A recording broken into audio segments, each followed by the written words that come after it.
Halo semuanya, kembali lagi dengan saya Romi. Kita masih ada di playlist belajar OOP. Di video kali ini kita akan belajar tentang setter dan getter. Untuk bisa memahami kapan kita menggunakan setter dan getter, kita langsung ke studi kasus saja. Kita buat sebuah file baru dengan nama hero sebagai contoh ya. Oke, kita buka tag PHP-nya. Tutupnya boleh di delete karena di file ini kita tidak memiliki sintaks HTML, full PHP aja. Jadi tutupnya bisa di delete. Oke, sebelum kita masuk ke setter dan getternya, kita buat dulu studi kasusnya agar kita tahu kapan penggunaan setter dan getter. Kita buat sebuah kelas dengan nama hero sesuai nama filenya tadi. Seperti biasa, penamaan sebuah kelas itu bisa saja menggunakan huruf kecil di depannya, tapi kesepakatan yang umum dilakukan menggunakan huruf besar di depannya.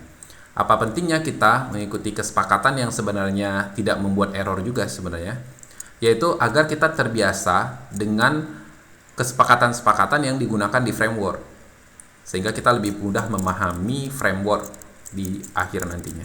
Oke, kita buat skopnya. Oke, sampai di sini kelasnya sudah valid.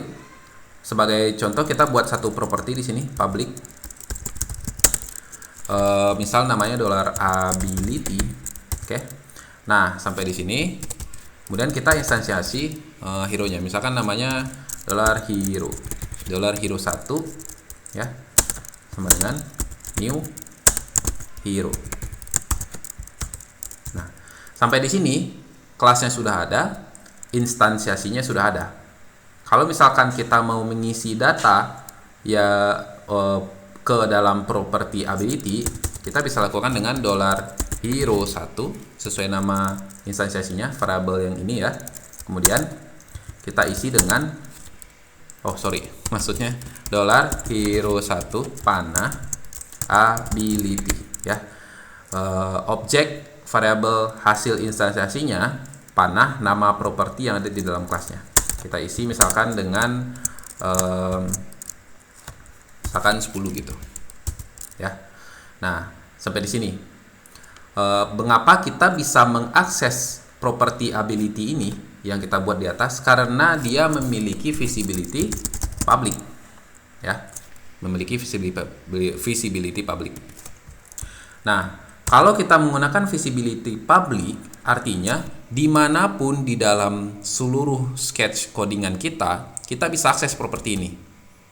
Artinya di bagian manapun, mau di dalam kelasnya, mau di luar kelasnya, semua bisa, di kelas turunannya, semua bisa. Cuman menjadi problem ketika $ability ini menjadi riskan, tidak boleh diubah oleh sembarangan orang, misal hanya oleh kelas-kelas tertentu atau oleh metode-metode tertentu. Kalau misalkan diisi sembarangan di sembarang tempat, mungkin akan menjadi problem. Bisa aja kita mendapatkan kasus seperti itu. Nah, disitulah kita membutuhkan setter dan getter. Setter dan getter ini bukan sintaks, melainkan paradigma atau konsep berpikir. Jadi, di dalam setter dan getter, di dalam setter dan konsep setter dan getter, properti ini, semua properti itu tidak dibuat public, tapi kita buat private ya, dibuat private ataupun protected tergantung kebutuhannya. Nah, kalau kita buat private seperti ini, harusnya di bawah ini kita tidak bisa melakukan $hero 1 panah ability ini. Kenapa? Karena dia tidak mendapatkan akses ke dalam, karena private ya.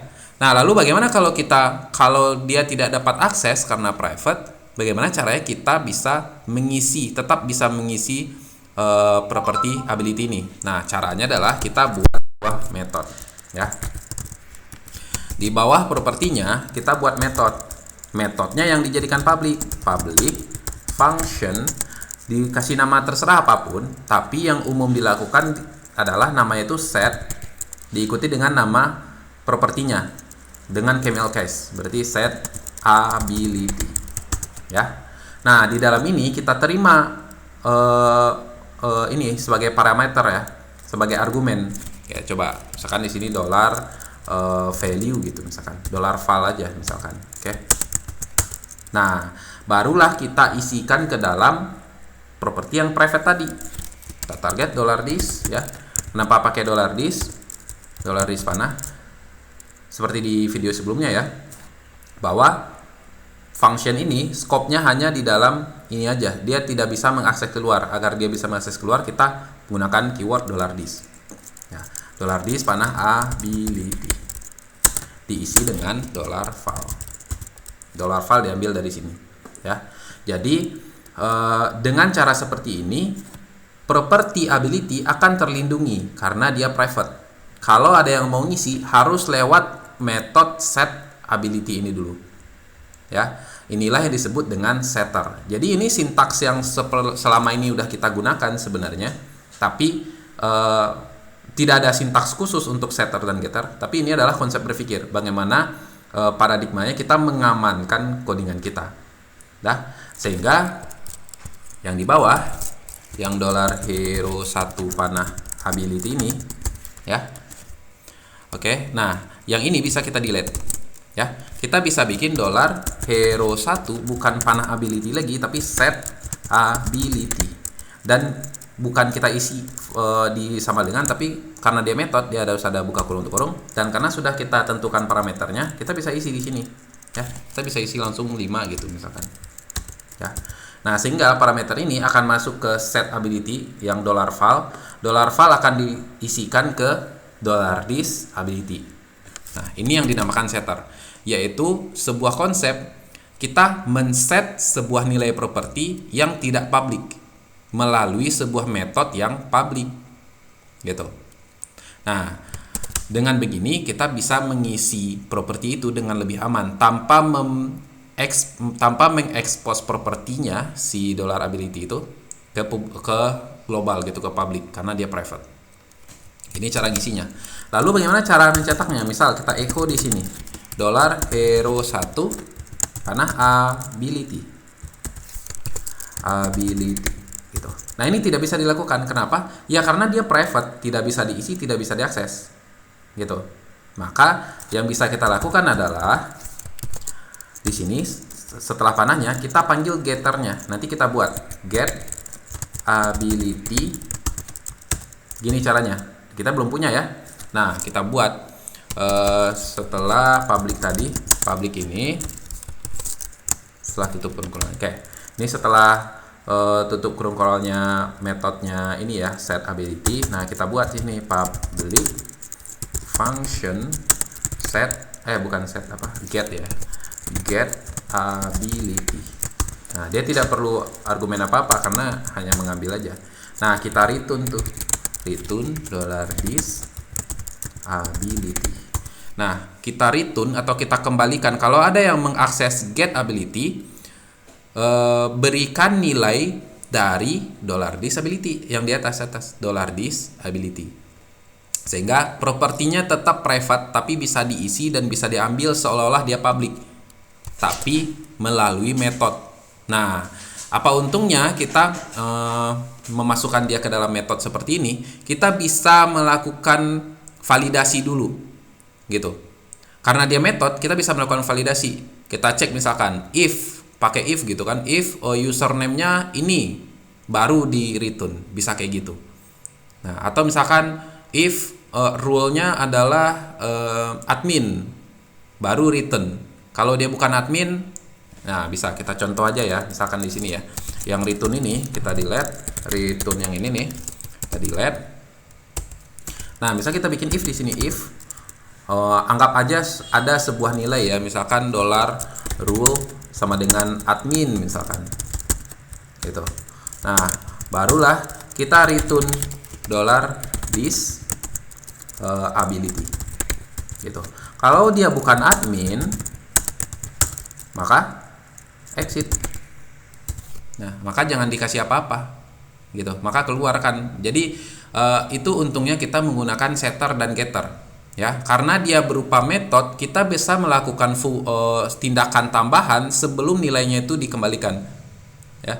Kalau misalkan ini kita public, si $ability ini bukan kita private. Kalau misalkan ada yang ngambil datanya, ya, $hero1 panah ability, ya langsung dapat aja. Kita nggak bisa melakukan filter tambahan di situ, gitu. Kalau mau ngeset juga set aja langsung $hero1 panah ability sama dengan ini gitu, langsung di set aja, nggak ada filter tambahan, nggak ada fungsi tambahan yang function tambahan yang bisa dilakukan di situ. Nah sekarang karena dia di akses dan diisinya itu melalui sebuah metode, sebelum kita return atau sebelum kita isi, kita bisa melakukan filter dulu, benar nggak orang ini memiliki hak untuk mengakses atau mengubah itu gitu. Nah itu pentingnya setter dan getter. Jadi setter dan getter bukan sintaks, melainkan paradigma di dalam object oriented itu sendiri, ya. Nah, oke. Jadi sampai di situ untuk setter dan getter. Sebagai kesimpulan ya, setter dan getter itu untuk mengamankan codingan kita dari pihak-pihak yang tidak bertanggung jawab dengan cara tidak mengekspos sebuah properti secara langsung menggunakan public, tapi kita private atau kita protected. Barulah kalau orang mau ngisi data ke situ harus melalui pintu dulu, yaitu setter. Gitu. Penamaan setter bisa apa aja, tapi yang umum dilakukan adalah set diikuti dengan nama variabelnya, nama propertinya. Kalau nama propertinya ability ya set ability gitu. Agar lebih mengikuti kesepakatan aja sebenarnya, ya. Nah, dengan masuk ke dalam metode, dia bisa difilter dulu, baru nih bisa diisi datanya. Dicek dulu username-nya, dicek dulu rule-nya, dicek dulu password-nya. Benar nggak nih orang ini diizinkan, baru diisi $this ability sama dengan ini $file gitu. Kalau dalam contoh kita di sini langsung diisi aja ya. Tapi karena dia function atau metode, bisa dilakukan fungsi tambahan di atasnya itu. Begitupun dengan getter. Get diikuti dengan propertinya. Sebelum datanya di return itu bisa dilakuin sesuatu dulu, bisa dicek role-nya, username-nya dan lain-lain. Ya, sampai situ materi untuk setter dan getter. Semoga bermanfaat. Sampai jumpa di video selanjutnya. Thank you.